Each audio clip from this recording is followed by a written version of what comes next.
All right, so I wanted to talk to you guys about injury recovery and getting to the point of where most runners end up because they mismanage their injuries. Hi everyone, Steve Gonza, physical therapist with RunSmart. We just launched a new RunSmart Protocol that helps runners get back to running faster. This is a step-by-step system to getting back on the roads or to preventing injury that will throw off your training and running. If you want to check that out, make sure you go to either runsmartprotocol.com or just check out the link in this post and you can download that for free.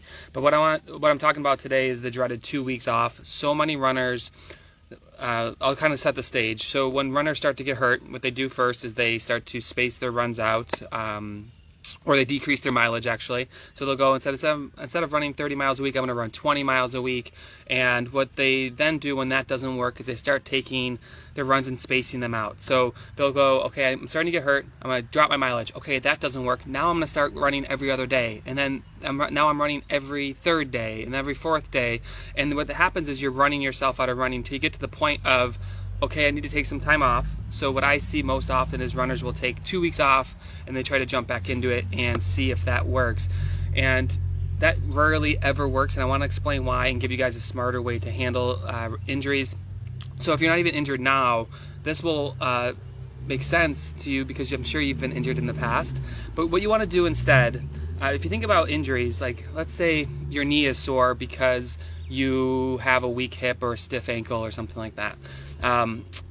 Taking 2 weeks off will help your knee calm down. It'll be less sore, but it will not fix a stiff ankle. It will not fix weak hips. And what happens is often runners will take the 2 weeks off and they go back to running again, and it's just waiting for them. And they get super frustrated. They're super aggravated with that. So instead, if you get to the point ever, well, first of all, early identification is key. Like when you start to realize you're decreasing mileage, you're spacing runs, you're changing your training drastically, you're on the downward slide. Stop that.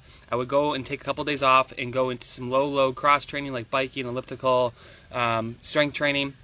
But when you get to the point, and you ever get to the point where you're like, I'm just going to take 2 weeks off, this is not working, I'm just going to hope for the best in 2 weeks, what I encourage you guys to do is go after a key couple spots. I encourage you to keep training because A, you're not going to go crazy by not running. So if you can, without symptoms, get on a bike, if you can swim, you can elliptical, you can walk, do something to be moving.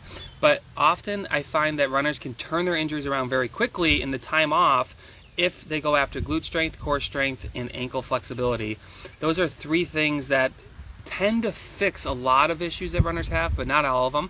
But it's at least a starting point, because most runners aren't going to run to the doc. They're not going to see me in the physical therapy clinic until like it's 6 months in often, and they've tried everything under the sun except for physical therapy. But if you go to those things early, you can really make a difference. It's something that we focus on in the RunSmart Protocol, right? So, by the way, if you want to check out the RunSmart Protocol, it's completely free. It's a step-by-step injury guide to preventing it from getting worse, from turning it around, or just to get back on the roads if you're still hurt.